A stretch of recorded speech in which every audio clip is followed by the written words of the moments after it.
अनेक महत्वपूर्ण बिंदु उठाने के लिए मैं विशेष रूप से धन्यवाद करता हूं। कोरोना के खिलाफ देश की लड़ाई को अब 1 साल से ज्यादा हो रहा है। इस दौरान भारत के लोगों ने कोरोना का जिस तरह मुकाबला किया है, उसका दुनिया में उदाहरण के रूप में चर्चा हो रही है। लोग उसको उदाहरण के रूप में प्रस्तुत करते हैं।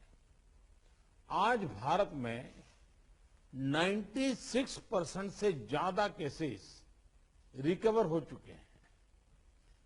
फैटेलिटी रेट में भी भारत दुनिया के उन देशों की लिस्ट में है जहां ये रेट सबसे कम है।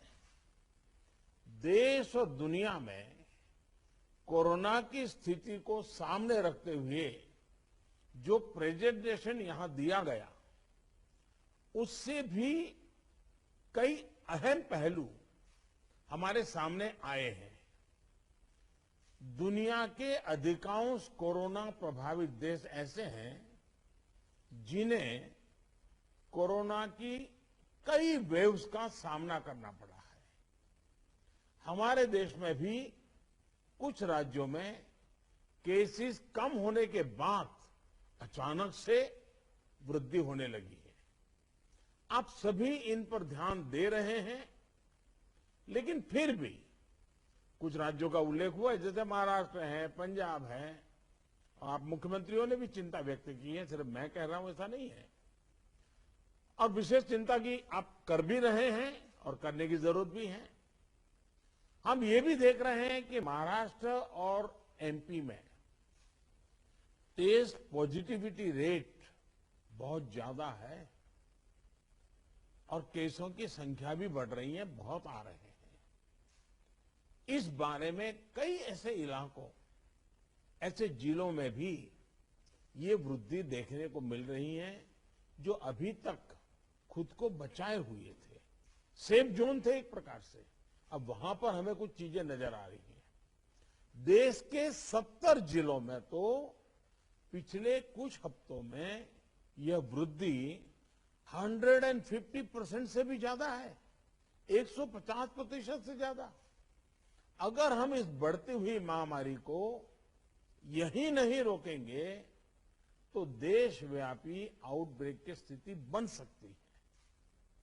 हमें कोरोना की उस उभरती हुई सेकंड पीक को तुरंत रोकना ही होगा और इसके लिए हमें क्विक और डिसाइसिव कदम उठाने होंगे।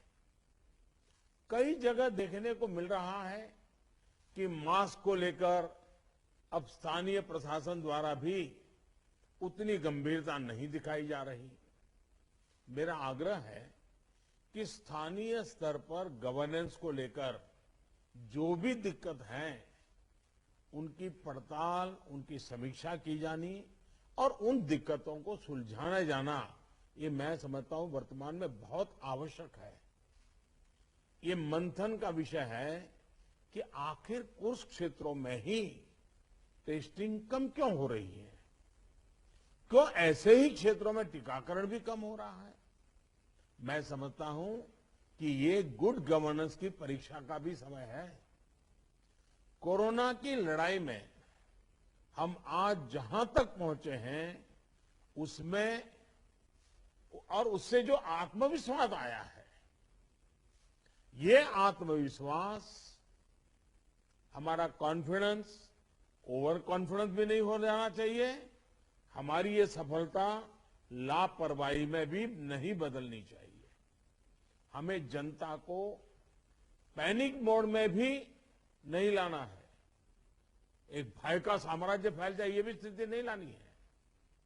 और कुछ सावधानियां बरत करके, कुछ इनिशिएटिव लेकर के हमें जनता को परेशानी से मुक्ति भी दिलानी है। अपने प्रयासों में हमें अपने पुराने अनुभवों को शामिल करके रणनीति बनानी होगी। हर राज्य के अपने अपने प्रयोग हैं, अच्छे प्रयोग हैं, अच्छे इनिशिएटिव हैं। कई राज्य दूसरे राज्यों से नए नए प्रयोग सीख भी रहे हैं।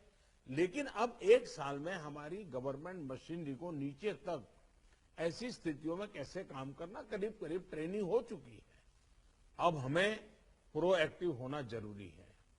हमें जहां जरूरी हो, और ये मैं आग्रहपूर्वक कहता हूं, माइक्रो कंटेनमेंट जोन बनाने का विकल्प भी किसी भी हालत में ढिलास नहीं लानी चाहिए। इस पर बड़े आग्रह से काम करना चाहिए।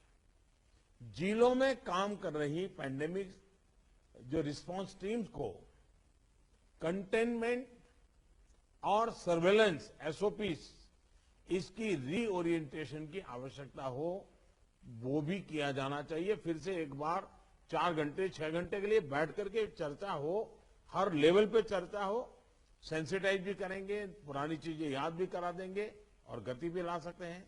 और इसके साथ ही टेस्ट, ट्रैक और ट्रीट, इसको लेकर भी हमें उतनी ही गंभीरता की जरूरत है जैसे कि हम पिछले 1 साल से करते आ रहे हैं।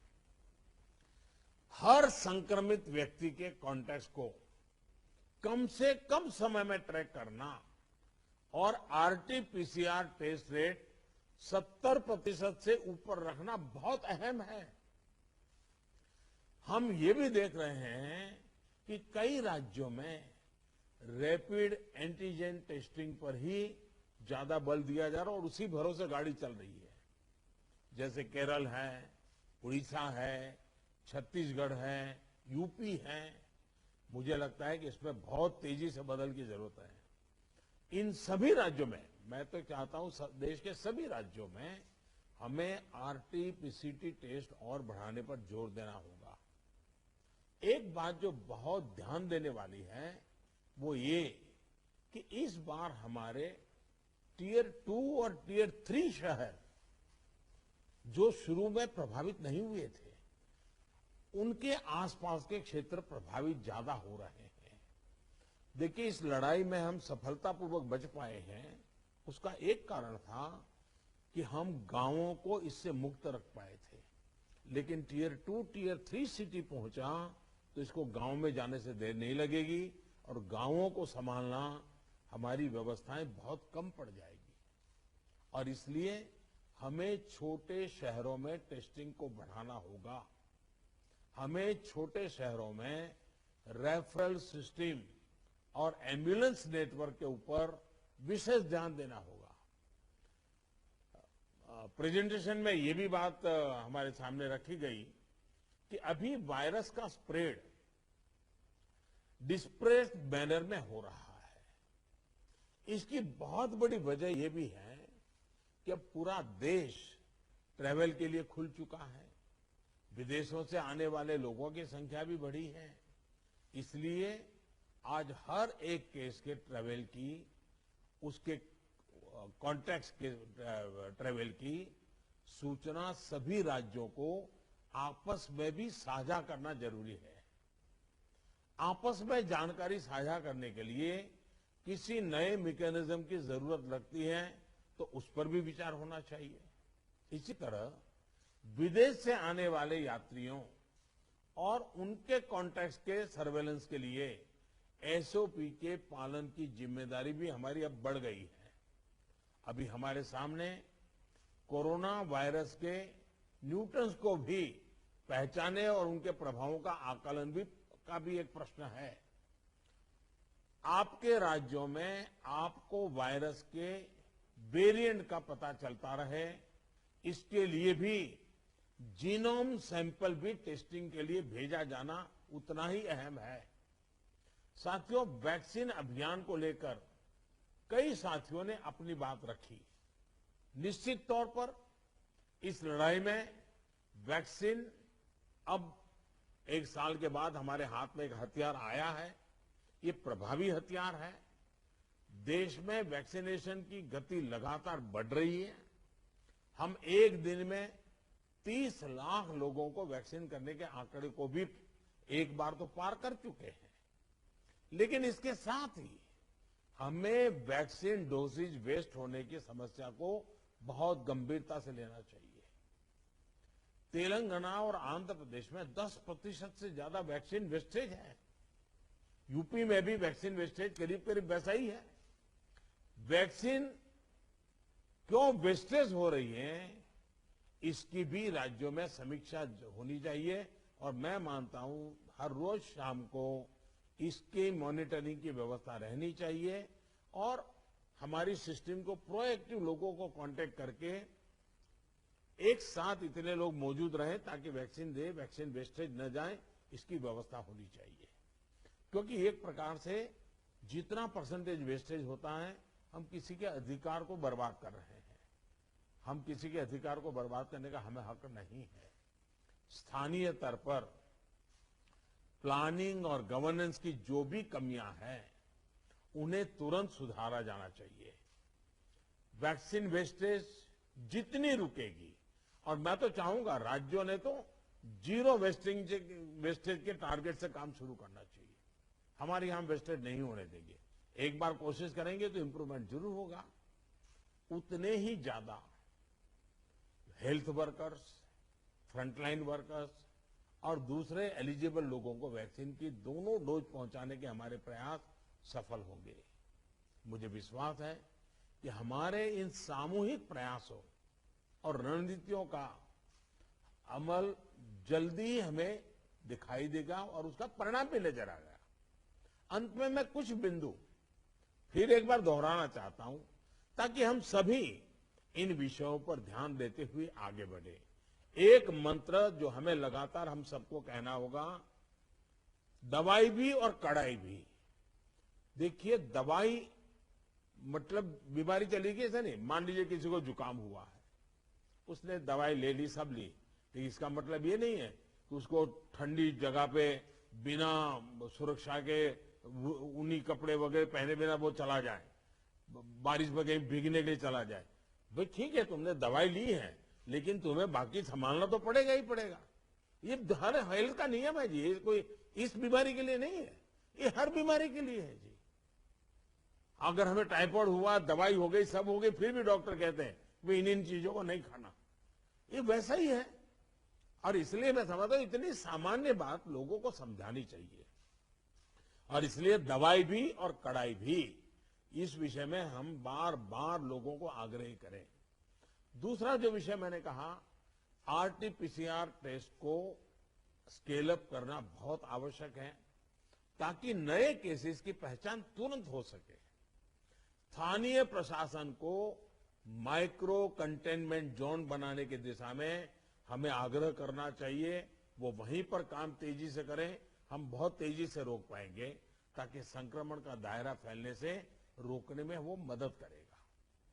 वैक्सीन लगाने वाले केंद्रों की संख्या बढ़ाने की आवश्यकता है।